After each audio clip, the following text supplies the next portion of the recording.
محمد اکمل مدنی صاحب نے اجمالی طور پر ابتدائیہ میں بہت خوبصورت کلام فرمایا، اس کو میں چاہتا ہوں تفصیل سے بیان فرمائیں۔ مفتی صاحب، زبان کے ذریعے انسان سے جو گناہ سرزد ہو جاتے ہیں، وہ چاہے لا علمی میں ہو یا وہ ارادی طور پر ہو، اس حوالے سے میں چاہتا ہوں کچھ روشنی ڈالیے۔ جی ہاں، اس میں اولاً تو وہی حدیث جو حضرت نے ارشاد فرمائی تھی کہ نبی کریم صلی اللہ علیہ وسلم فرماتے ہیں کہ بعض اوقات انسان زبان سے ایک کلمہ نکالتا ہے، مراد ایک جملہ ہے، اسے اس کی اہمیت کا احساس نہیں ہوتا، لیکن وہی اس کے جنت میں دخول کا سبب بن جاتا ہے۔ اور بعض اوقات انسان اپنے زبان سے کلمہ نکالتا ہے اور اسے اس کی قباحت کا احساس نہیں ہوتا، لیکن وہی اس کے لیے جہنم میں جانے کا سبب بن جاتا ہے۔ تو اس کا مطلب یہ ہوا کہ یہ زبان بہت ہی سینسٹیو چیز ہے، اس کو بڑے احتیاط سے استعمال کرنا چاہیے اور خیال کرنا چاہیے۔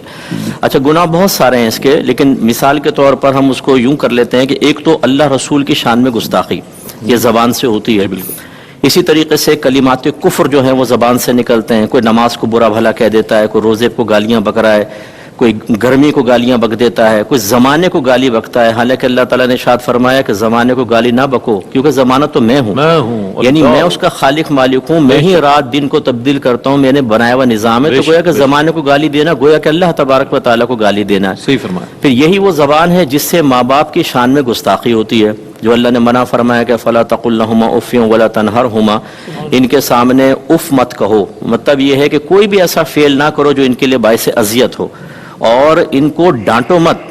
تو یہ زبان سے ہی ہوتا ہے۔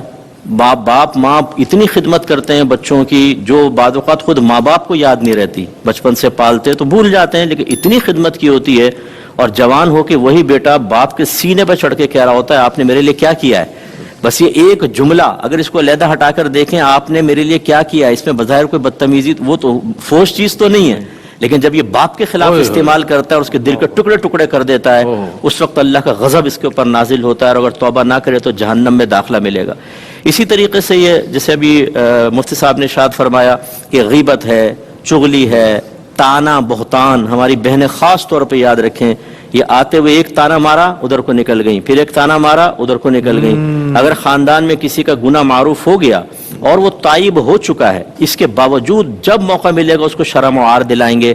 حالانکہ نبی کریم صلی اللہ علیہ وسلم نے فرمایا کہ جو کسی گناہ پر توبہ کرنے والے کو اس گناہ پر عار دلوائے تو اللہ تبارک و تعالیٰ خود اسے اس میں مبتلا فرما دے گا، چاہے وہ گھر میں کیوں نہ ہو۔ تو یہ اتنی خطرناک چیز ہے۔ اسی طریقے سے یہ گالی گلوچ، سامنے والے کو تکلیف دیتے ہیں، کسی کی شان کے خلاف کلمہ استعمال کرنا، علماء کے خلاف، اہل بیت اطہار کے خلاف، صحابہ کرام علیہم رضوان کے خلاف، کہ جن کے بارے میں اللہ تبارک و تعالیٰ نے خود ازلی اعلان فرما دے رضی اللہ عنہم ورضوا عنہ، بے شک اللہ ان سے راضی، وہ اللہ سے راضی۔ حالانکہ اللہ تعالیٰ جانتا تھا کہ صحابہ کو پیدا کرے گا، ان کے مابین کیا کیا ہوگا، اللہ تعالیٰ جانتا ہے، اس کے باوجود ازل سے اعلان، اللہ ان سے راضی، وہ اللہ سے راضی۔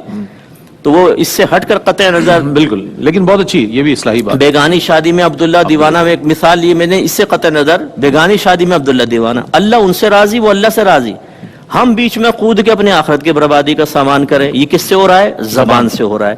اسی طریقے سے زبان سے انسان بعض اوقات گناہوں کی ترغیب دیتا ہے۔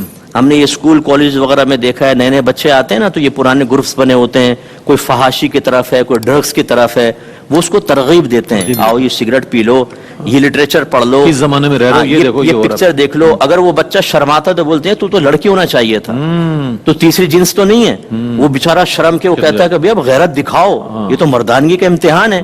اور کتنے بچے ایسے میں نے دیکھا کہ وہ بعد میں اس قابل بھی نہیں رہتے کہ ان کی شادی ہو جائے، ڈرگز یوز کرنا شروع کر دیتے ہیں۔ کیا ہے؟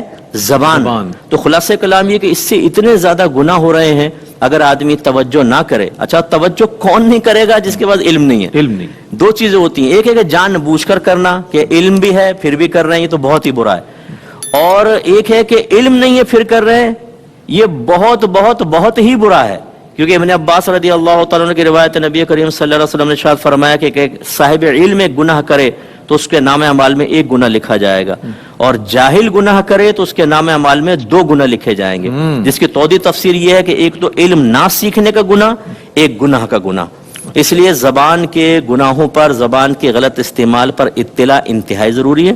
جیسے بھی آپ نے اجمالی طور پہ بہت خوبصورت جملہ کہا کہ سابقہ زندگی کا احتساب کریں. جی بالکل. اگر آپ کو گمان ہو کہ کبھی بھی میں نے زبان کو غلط استعمال کیا، یا گمان ہی نہیں ہے لیکن ہو سکتا ہے کیا ہو کیونکہ علم ہی نہیں ہے، تو اللہ کی بارگاہ میں توبہ کریں، فوراً سے پیشتر تائب ہو جائیں.